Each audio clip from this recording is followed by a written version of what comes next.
This is the 147. Now we know the 147. This is the most idealistic type on the Enneagram. It's the type in each center that is trying to have the ideal environment, the ideal circumstances, the ideal vision, and bringing it all together. If you're the 147, you would have that diligent, intuitive, and innovative nature. It's a pretty remarkable combination, because with that comes an ethical person that is creative and with the 4 and the 7. There's a real sense of purpose and vision and meaning coming together. A passionate personality with someone that sees many possible outcomes, and highly perfectionistic in what they perceive is the most ideal. Where this type gets into trouble is that they can be so identified with their vision of what could be that they don't see perfection in what is. And they continue striving rather than accepting and allowing. The life mission is to create new standards of excellence. So this is like, okay, it may have been done this way before, but how do we need to do it now? And what do we need to do? So it's educational, it's innovative, it's seeing the difference between what is and what can be. And if we all come together, this is someone that works hard but tries to follow some sort of procedure or process, but innovative. The standards of excellence are really great from an idealistic perspective, but they're really kind of hard to maintain.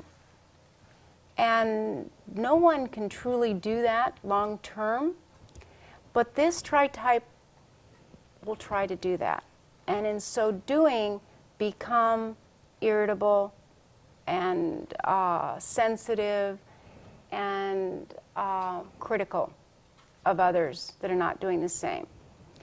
They, because they are focused on the new and the novel and these standards of excellence, they find innovative ways to implement long-lasting change. They're real visionaries.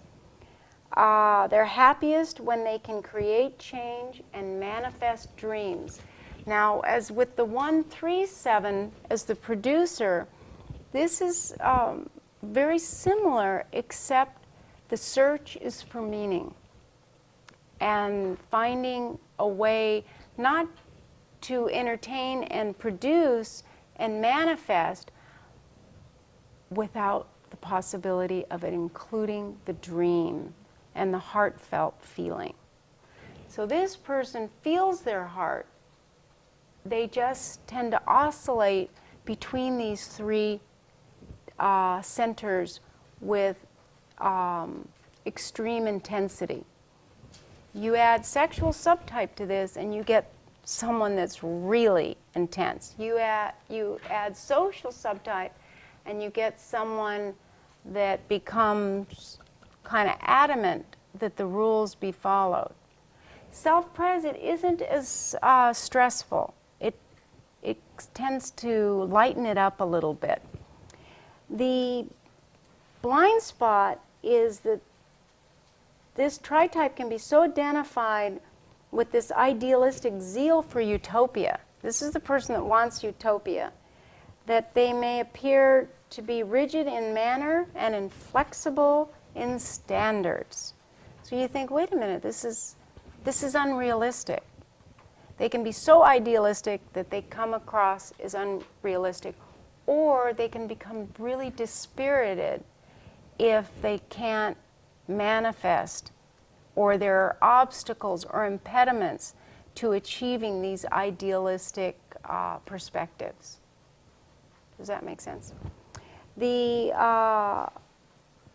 type, as I mentioned, can be very critical and It's the 3 types that are focused on being better than. So they're really hard on themselves and anything that they perceive as substandard. Yet they're quite altruistic. So we think of the 2s as altruistic, and they are, all 2s are, but this is a type that does not have 2 in the tritype that is very altruistic. Okay?